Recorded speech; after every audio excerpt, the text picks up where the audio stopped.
3-4 different production houses में मैं गई, बहुत बड़े नाम है पाकिस्तान के। बहुत सारे इंसिडेंट्स थे, लेकिन एक दो मैं शेयर करना जरूर समझूंगी ताकि आपको थोड़ा सा समझ में आ जाए कि हुआ क्या था। आधी रात को मुझे सोती हुई को बालों से घसीटते हुए ले गए नीचे, बेडरूम ऊपर था, लॉन्च नीचे था, गाड़ी में बिठाया, सुनसान जगह पे, दिसंबर की सर्दियां थी, मुझे छोड़ा। सबने मेरा ऑडिशन किया, लेकिन उसके साथ एक कंडीशन रख दी। वो कंडीशन क्या थी, इस बात को अंडरस्टैंड करो। वो जो तुम्हें कह रहे हैं, अगर तुम इसमें कॉम्प्रोमाइज कर सकती हो तो काम की तुम्हारी जैसी लड़की के लिए कमी नहीं होगी यहाँ पे। तुम जब उनसे मुलाकात हुई तो बड़े अच्छे इंसान लगे, बड़े शरीफ इंसान मुझे लगे। प्रमोटर्स ने भी 10 में से 9 प्रमोटर्स जो थे उन्होंने वही कंडीशन मेरे आगे रखी और बहुत बड़ी बड़ी सिंगर्स के नाम मेंशन किए कि स्टार्टिंग में सबने यही किया। जैसे ही आप इनके ऑफिस में एंटर होते हो, ये आपको पैरों से लेकर सर तक स्कैन कर लेते हैं कंप्लीटली नजरों से, और इनको पता होता है कि कौन सी लड़की वो कंडीशन मान लेगी। इनका इतना एक्सपीरियंस होता है, और कौन सी लड़की नहीं मानेगी। ये लड़कों को भी फेस करना पड़ता है। बाय द वे मैं आपको ये बता दूं कि सिर्फ लड़कियां नहीं,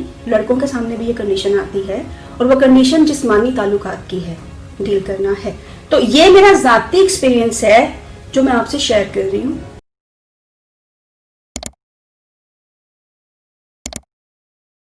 this is Shaza Laila here with Spark TV. मेरा जो आज का टॉपिक है वो उन लड़के लड़कियों के लिए है जिनको बहुत ज़्यादा शौक है टेलीविजन ड्रामास में काम करने के लिए, टीवी कमर्शियल्स में आने के लिए, और मैगजीन्स और न्यूज़पेपर के जो कवर पेजेस होते हैं उन पर छपने के लिए।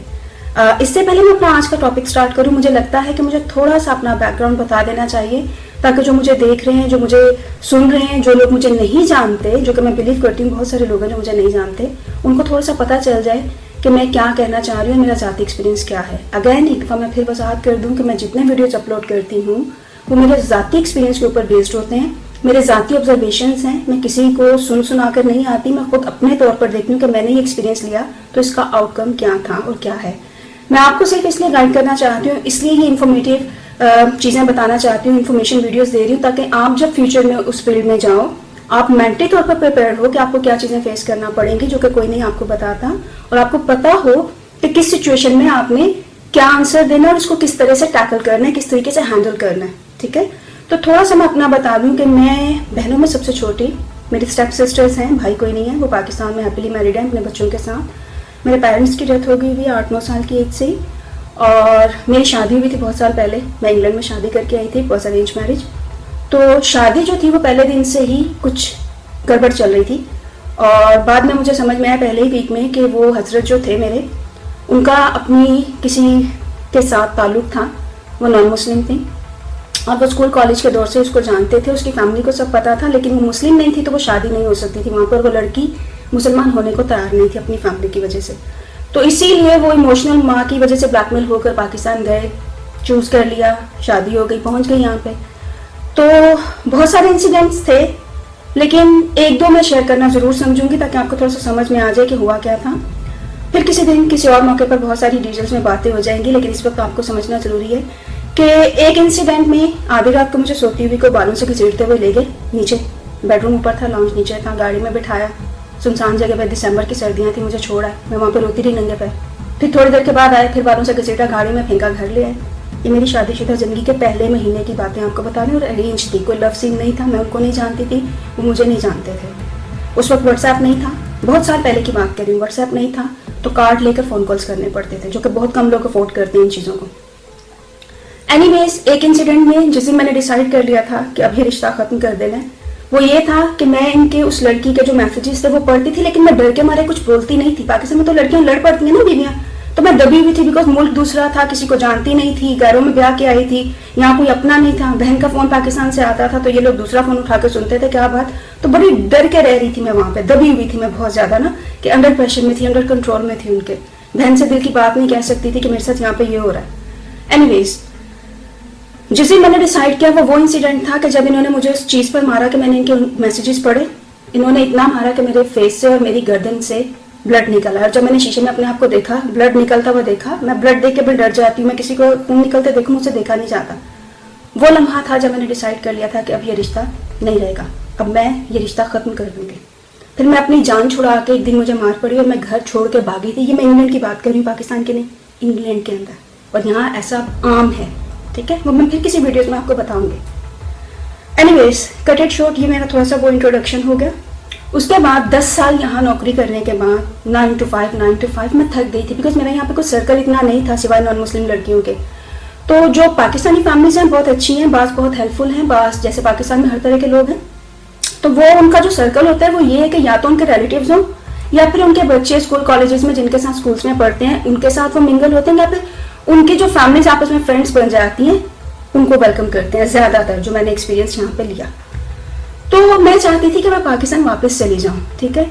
और उसके लिए मैंने शोबिस का फील्ड इसलिए चूज़ किया कि तो थोड़ा बहुत मुझे शौक भी था, थोड़ा बहुत, ज़्यादा नहीं, कह लें कि 10 में से 2-3% कह लें, लेकिन ज़्यादा उसकी चीज़ जो मुझे अट्रैक्ट करती थी वो उसका लाइफ स्टाइल था। लाइक कभी रात में शूट हो रहे हैं, कभी मॉर्निंग में हो रहे हैं, कभी आफ्टरनून में, कभी इवनिंग में। तो मुझे जो 9 to 5 जो इंग्लैंड में करी थी इससे बिल्कुल ऑपोजिट लगा। तो मुझे लगा कि यार ये परफेक्ट फील्ड है, तो ये तो मुझे सूट करेगी। ओके, जैसे मैं बातचीत में मेरा जो एक जॉली सी तबीयत है तो मैं तो बड़ा फिट बैठूंगी इसके अंदर।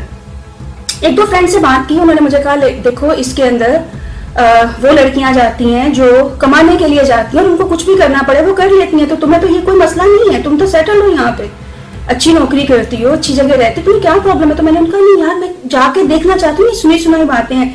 तो उन्होंने मुझे कहा कि तुमने मैगजीन्स में नहीं पढ़ा, न्यूज़पेपर्स में वो कॉलम्स नहीं सुने कि जी वो बाजार हुस्न और ये और वो उस तरह की जाती है। मैंने कहा देखो आपको किसी के हालात का नहीं पता, अगर आप किसी को कह देते हो वो प्रोस्टिट्यूट है, वो तवाइफ है, वो बाजार हुस्न की है, आपको नहीं पता कि वो किस मजबूरी के तहत वो कर रही है, ठीक है।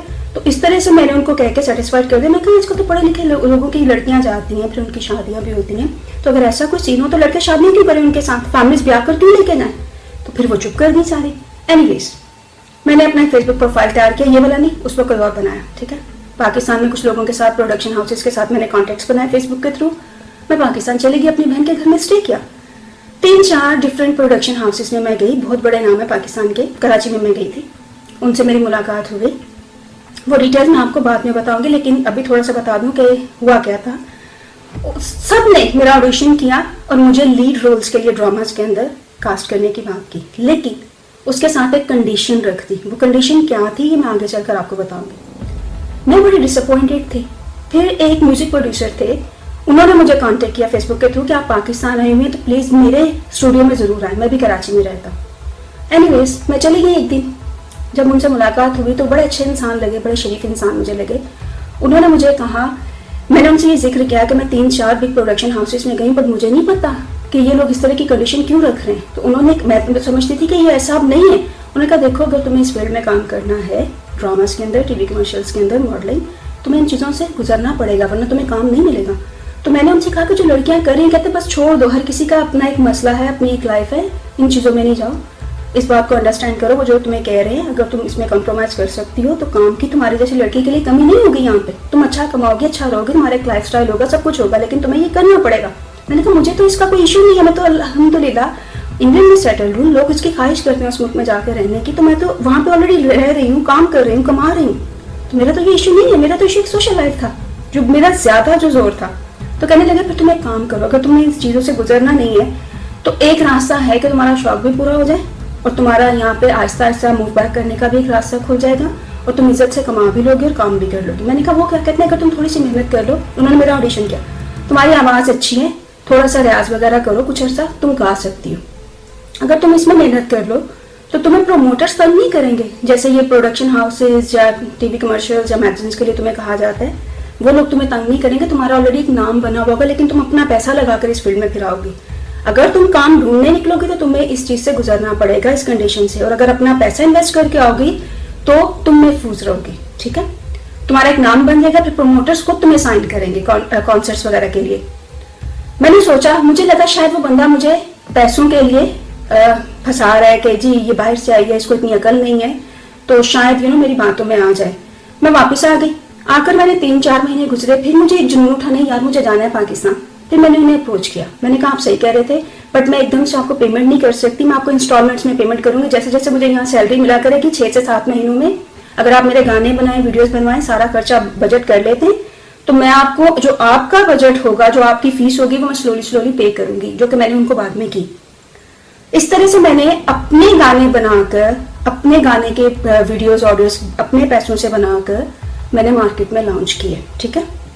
इसकी भी डिटेल्स फिर किसी और वीडियो में बता दूंगी, लेकिन अभी मुख्तसरन ये कि वो करने के बाद जब मैं प्रोमोटर्स को मिलने के लिए निकली तो प्रोमोटर्स ने भी 10 में से 9 प्रोमोटर्स जो थे उन्होंने वही कंडीशन मेरे आगे रखी और बहुत बड़े बड़े सिंगर्स के नाम मेंशन किए कि स्टार्टिंग में सबने यही किया।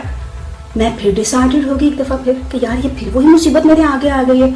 1% जिन्होंने मुझसे कोई डिमांड नहीं की वो थे और 9% दूसरे वाले थे। लेकिन जिन्होंने मुझसे इस चीज़ की डिमांड नहीं की उन्होंने ये कहा कि आप गाना हमारे प्रोडक्शन हाउस में बनवाएं दोबारा से पैसे लगाकर, हमारी चॉइस का जो मार्केट में इन हो, आपके जो गाने हैं उनमें दम नहीं है तो जो काम हम बताएंगे उस तरह के गाने बनवाओ, हमसे प्रोड्यूस करवाओ, तो फिर हम आपको मार्केट में उस कंडीशन के बगैर लॉन्च कर देते हैं। आपको कॉन्सर्ट्स भी मिलेंगे, कॉन्ट्रैक्ट्स भी साइन होंगे। बट मेरे पास पैसे नहीं थे उस वक्त, बिकॉज मैं तो यहाँ नौकरी करती हूँ तो मेरा घर चलता है। तो मैंने तो आगे वो जो गाने बनाए थे उनको पेमेंट 6 महीने में, आने वाले 6 महीनों में करनी थी। फिर मैं पाकिस्तान आती हूँ, 1.5-2 लाख का मेरा बिजनेस क्लास का टिकट, ये वो सब मेरी जेब से जाता है, तो मैं अफोर्ड नहीं कर सकती थी, मैं मायूस हो गई।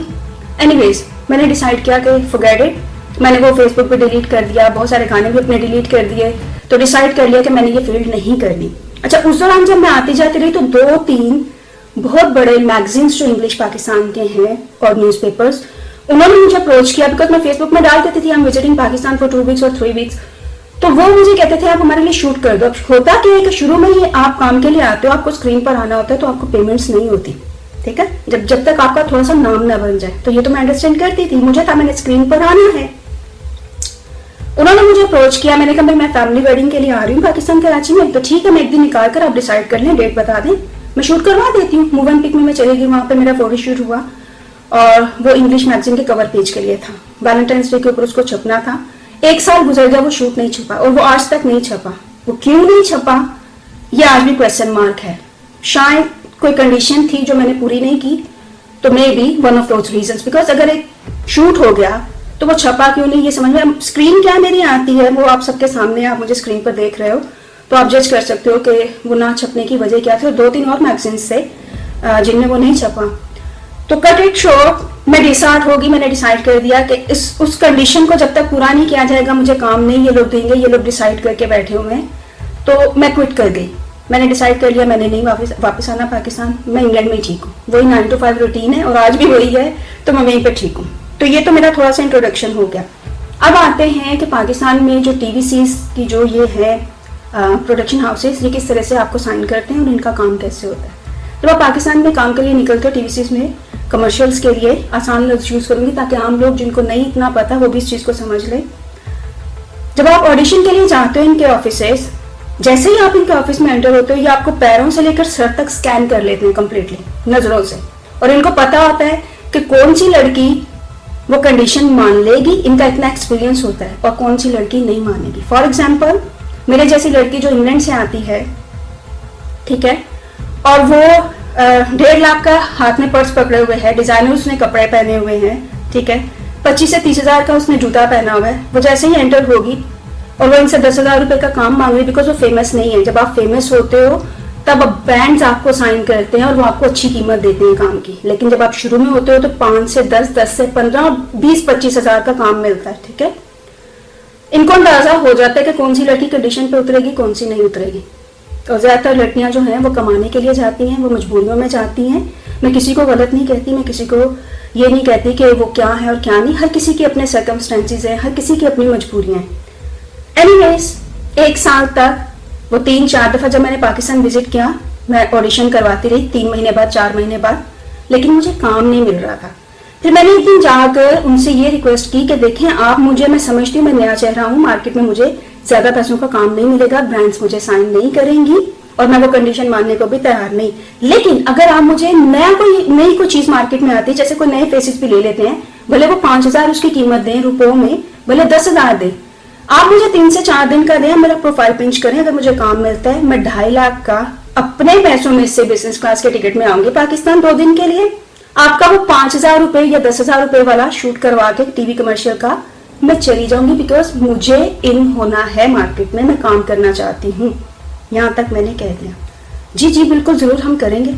उसके बाद भी कई महीने तक मैं उनको चेस करती रही, मुझे काम नहीं दिया, और उसकी वजह क्या थी कि मैं उस कंडीशन को मानने को तैयार नहीं थी। तो इन सारी चीजों से मैं डिसाइड होकर आ गई। तो जैसे ही आप वहां पे जाते हैं वो आपको देखकर समझ आते हैं कि आप कहाँ से आ रहे हो, आप कहाँ से बिलोंग करते हो, आपके सर्कमस्टेंसेस क्या हैं, आपके बात करने से, आपके पहनने ओढ़ने से उनको अंदाजा हो जाता है। फिर जो दूसरा है वो आपको ऑफिस टाइमिंग से हटकर मिलने की बात करते हैं, चाय के लिए, कॉफी के लिए, या किसी इवनिंग में आपको किसी पार्टी में इनवाइट कर लेते हैं। वहां पर वो अपने कार्ड्स आपके सामने रखते हैं कि अगर आपको फील्ड में काम करना है तो ये हमारी कंडीशन है, इसमें से आपको गुजरना पड़ेगा।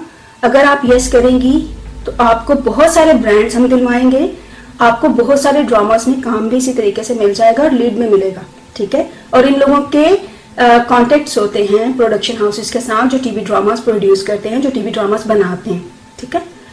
तो ये चीज इस तरह से स्टार्टिंग में होती है। जो लड़के लड़कियां, ये लड़कों को भी फेस करना पड़ता है, बाय द वे मैं आपको ये बता दूं कि सिर्फ लड़कियां नहीं, लड़कों के सामने भी ये कंडीशन आती है, और वो कंडीशन जिस्मानी ताल्लुकात की है, नाजायज।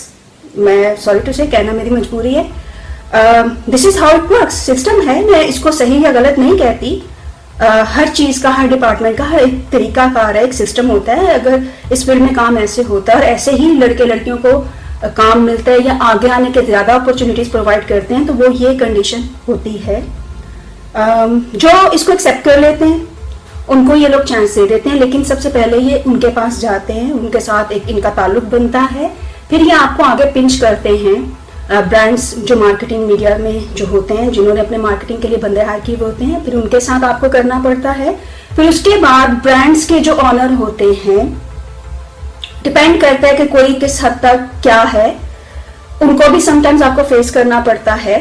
उसके बाद आप लाखों में कमाना शुरू करते हो, उसके बाद आप बार बार स्क्रीन पर नजर आना शुरू हो जाते हो, तो वो एक सिलसिला शुरू हो जाता है और आपकी इनसे जान छूट जाती है, बिकॉज फिर आप वीवीआईपीज के साथ डायरेक्ट कनेक्टेड हो जाते हो। तो फिर आप इनको एक साइड पे कर देते हो, फिर ये आपको बॉदर भी नहीं करते, फिर ये नया शिकार ढूंढते हैं कि कोई नया आएगा तो उसके साथ किस तरीके से डील करना है। तो ये मेरा जाती एक्सपीरियंस है जो मैं आपसे शेयर कर रही हूँ, और ये भी सिलसिला बातों का जारी रहेगा। मैं अपने नेक्स्ट वीडियो में आपको इसकी बात की डिटेल्स बताऊंगी, तो मेरे नेक्स्ट वीडियो का इंतजार कीजिएगा। अल्लाह हाफिज।